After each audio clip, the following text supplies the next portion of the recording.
على رسوله الكريم فأعوذ بالله من الشيطان الرجيم بسم الله الرحمن الرحيم هو الذي بعث في الأميين رسولا منهم يتلو عليهم آياته ويزكيهم ويعلمهم الكتاب والحكمة وإن كانوا من قبل لفي ضلال مبين وآخرين منهم لما يلحقوا بهم وهو العزيز الحكيم ذلك فضل الله يؤتيه من يشاء والله ذو الفضل العظيم۔ میرے نہایت واجب الاحترام بزرگوں دوستوں اور مسلک اہل سنت والجماعت سے تعلق رکھنے والے غیور نوجوان دوستوں اور بھائیوں، اللہ تعالیٰ کا بہت احسان ہوا کہ آج مجھے یہاں کچھ عرض کرنے اور چند باتیں کہنے کا موقع عطا فرمایا۔ اور سچ کہوں تو اپنے استاد محترم کے سامنے کچھ کہنا ایسا ہی سمجھتا ہوں جیسا کہ سورج کے سامنے چراغ جلانا۔ اللہ تبارک و تعالی ہمارے تمام اساتذہ اکرام کو جزائے خیر عطا فرمائے، جنہوں نے اپنی محنت، شفقت اور دعاؤں سے مجھے کچھ قابل بنایا۔ اللہ تعالیٰ ان کی خدمات کو قبول فرمائے، ان کو دنیا اور آخرت کی کامیابی اور اخلاص نصیب فرمائے۔ آج میری تقریر کا عنوان قرآن اور نماز ہے۔ دعا فرمائے کہ اللہ تعالیٰ مجھے دلیل کی روشنی میں بات کرنے کی توفیق عطا فرمائے، آمین۔ نماز سے مراد کون ہے اور قرآن سے مراد کیا ہے، یہ مجھے بتانے کی حاجت نہیں، اس کو مسلمان بھی جانتا ہے اور کافر بھی جانتا ہے۔ اور نماز سے میری مراد پیغمبر صلی اللہ علیہ وسلم کے صحابہ کے بعد امتیوں میں سب سے بڑا انسان حضرت امام اعظم ابو حنیفہ، اللہ ان کی قبر پہ بڑو رحمت نازل فرمائے۔ نماز سے میری مراد وہ شخصیت ہے جس کی تقلید کرنے والوں کی تعداد اس وقت دنیا میں لاکھوں نہیں کروڑوں سے متجاوز ہے، اور جس کے نام لینے والے پوری دنیا میں عام ہیں۔ یہ وہ شخص ہے جس نے قرآن کے الفاظ کو عام کیا، جس نے قرآن کے معنی کو عام کیا، پیغمبر صلی اللہ علیہ وسلم کی احادیث کی شرح کی، امت کے سامنے حضور صلی اللہ علیہ وسلم کے دیے ہوئے مسائل کو لکھ کر ترتیب کے ساتھ امت کے سامنے پیش کیا۔ چاہیے تو یہ تھا اس آدمی کی قدر کی جاتی، چاہیے تو یہ تھا اس انسان کا شکریہ ادا کیا جاتا، لیکن افسوس اس نے جتنا بڑا کردار ادا کیا، امت کے کچھ لوگوں نے ان کے خلاف اپنی زبان دراز کی۔ تو میں نے آج قرآن اور نماز کے حوالے سے اس بات پر گفتگو کرنی ہے کہ حضرت امام اعظم ابو حنیفہ رحمۃ اللہ علیہ کے ذات کا تذکرہ اللہ نے قرآن میں کیا ہے نہیں۔ میں کہتا ہوں حضرت امام اعظم ابو حنیفہ رحمۃ اللہ علیہ کی ذات مبارکہ وہ شخصیت ہے جس کی بصارت میں اللہ نے قرآن میں دی۔ جو آیتیں میں نے خطبہ میں پڑھی، ان آیت میں پہلے ہمارے نبی پاک صلی اللہ علیہ وسلم کا تذکرہ ہے، هو الذی بعث فی الامیین رسولا منہم، اور پھر آپ کے پاک باز صحابہ کا تذکرہ ہے جس کا آپ نے تذکرہ فرمایا، وَيُزَكِّيهِمْ جنہیں اول جماعت کہتے ہیں، اور پھر وَآخَرِينَ لَمَّا يَلْحَقُوا بِهِمْ، اس میں ہماری امام صاحب کی پیش ہوئی ہے۔ ان تینوں کو ذکر کرنے کے بعد اللہ تعالیٰ فرماتا ہے ذَلِكَ فَضْلُ اللَّهِ يُؤْتِيهِ مَن يَشَاءُ۔ آمینہ کے دور یتیم صلی اللہ علیہ وسلم پر ختم نبوت کا تاج سجانا یہ اللہ ہی کا فضل ہے۔ آمینہ کے دور یتیم صلی اللہ علیہ وسلم نے درخواست نہ دی، اور صحابہ میں کسی کو عدالت کا تاج، کسی کو سیاست کا تاج، کسی کو صداقت کا تاج، کسی کو شجاعت کا تاج، کسی کو سخاوت کا تاج، یہ محض اللہ ہی کا فضل ہے۔ اور سیدنا امام اعظم ابو حنیفہ رحمۃ اللہ علیہ کی ذات کا تذکرہ قرآن میں آ جائے اور 70% امت محمدیہ آپ کی تقریر میں اللہ تعالیٰ کی عبادت کر رہی ہے، یہ اللہ کا فضل ہے۔ تو یہی فرمایا ذَلِكَ فَضْلُ اللَّهِ يُؤْتِيهِ مَن يَشَاءُ وَاللَّهُ ذُو الْفَضْلِ الْعَظِيمِ۔ ہمارے نبی پاک صلی اللہ علیہ وسلم کا ذکر بھی آ گیا، صحابہ کا بھی اور امام صاحب کا بھی، اور آخر میں حسد کرنے والے گروہ کا بھی آ گیا، يَحْمِلُ أَسْفَارًا۔ تو ان تینوں کا ذکر پہلے آیا تو ان تینوں نے دین کے کام کیے نا، نبی پاک صلی اللہ علیہ وسلم دین کو لانے والے، صحابہ اکرام دین کو پھیلانے والے، امام ابو حنیفہ دین کو لکھوانے والے. تو یہ تین کام ہوئے، لانا، پھیلانا، لکھوانا، مکمل ہو گئی. جو تعبیر دین سے تعلق رکھتے ہیں تو بعد میں تخریب کار آ ہی جایا کرتے ہیں. کوئی نبی صلی اللہ علیہ وسلم کی مخالفت کرتا ہے، کوئی صحابہ اکرام کی مخالفت کرتے ہیں، کوئی امام ابو حنیفہ کی مخالفت کرتے ہیں. وآخرین منہم لما یلقوا بہم.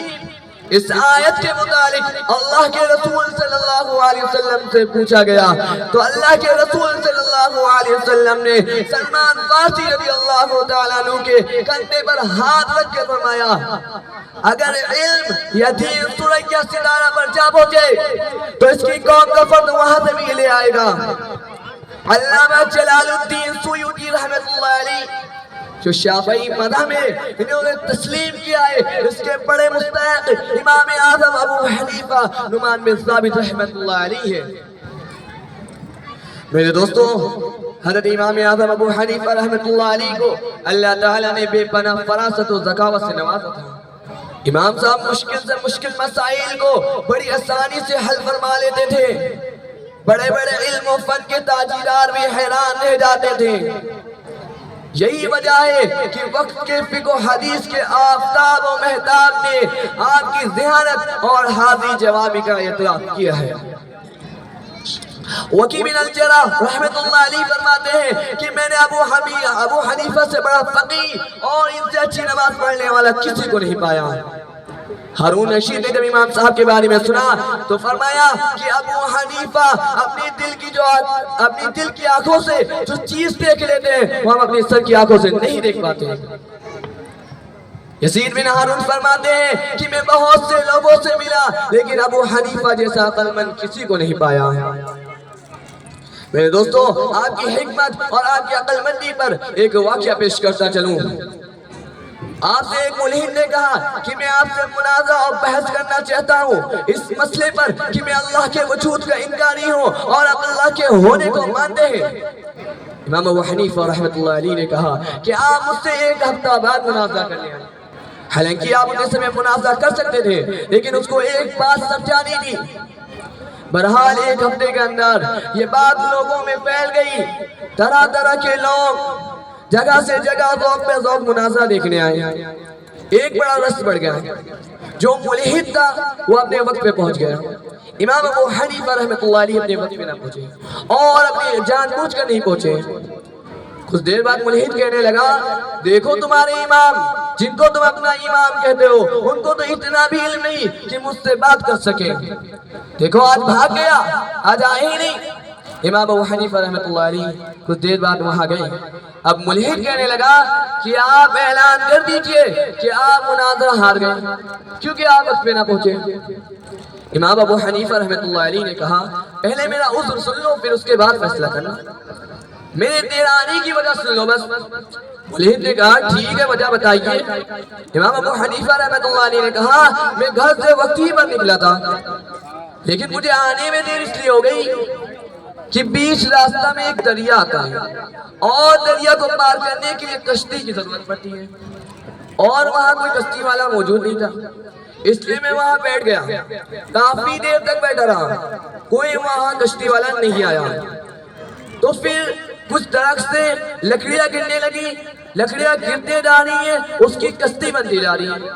جب وہ کشتی وجود میں آ گئی تو میں اس پر بیٹھ کر دریا پار کر یہاں آ گیا.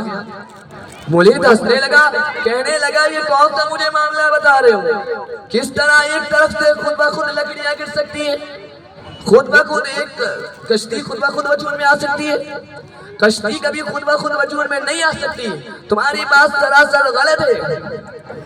امام اعظم ابو حنیفہ اللہ ان کی قبر پہ کروڑ رحمت نازل فرمائے فرمایا کہ جب تمہاری ایک ہلکی کشتی کے بارے میں یہ ایمان ہے کہ یہ خود بخود نہیں بن سکتی، یہ آسمان و زمین پورا نظام خود بخود کیسے بن سکتا ہے؟ یہ آسمان و زمین چاند و سورج پورے نظام کے بارے میں تم کہتے ہو خود بخود بن گیا. لیکن جب میں نے کہا کہ کشتی خود بخود وجود میں آ گئی تو تم اپنے ہی عقیدے سے پھر گئے. ایسے بہت سے حیرت انگیز واقعات آپ کے کتب میں موجود ہیں. مناظرہ شروع نہیں ہوا، ختم پہلے ہی کر دیا، جن کے بارے میں عبداللہ ابن مبارک رحمۃ اللہ علیہ فرماتے ہیں کہ ابو حنیفہ کی عقل کو نصف اہل زمین کی عقل سے تولے تو ابو حنیفہ کی عقل غالب آ جائے گی۔ امام دار الحجرت انس بن مالک رحمۃ اللہ علیہ فرماتے ہیں کہ ابو حنیفہ اگر اس ستون کے بارے میں کہہ دے کہ یہ سونے کا ہے تو اسے دلیل سے ثابت کر دیں گے۔ میرے دوستو، علم شریعت کو سب سے پہلے کتاب و ابواب کی شکل میں لکھوانے والا ابو حنیفہ ہے، اور بتاتا چلوں عقائد کی سب سے پہلی کتاب لکھنے والا بھی امام اعظم ابو حنیفہ ہے۔ الفقہ الاکبر یہ امام صاحب کی کتاب ہے، اور بڑے بڑے محدثین آپ کے شاگرد تھے، امام محمد ابو یوسف وکی بن الجراح عبداللہ ابن مبارک جیسے بڑے بڑے محدثین آپ کے شاگرد تھے۔ امام بخاری، شافعی، احمد بن حنبل رحمۃ اللہ علیہ یہ آپ کے شاگردوں کے شاگرد ہیں، اور امام مالک رحمۃ اللہ علیہ نے موطا امام مالک آپ ہی کی ابتدا میں لکھی۔ اس سے معلوم ہوتا ہے کہ امام ابو حنیفہ رحمۃ اللہ علیہ حافظ حدیث تھے۔ آج کل ہمارے دوستوں آج کل ہمارے معاشرے میں خاص کر یونیورسٹی اور کالج میں پڑھنے والے مسلم نوجوان اور لڑکیوں کو سائلنٹ میسج پہنچایا جاتا ہے کہ دیکھو امام ابو حنیفہ رحمۃ اللہ علیہ کے جو مسائل ہیں وہ قرآن و سنت کے مطابق نہیں ہیں۔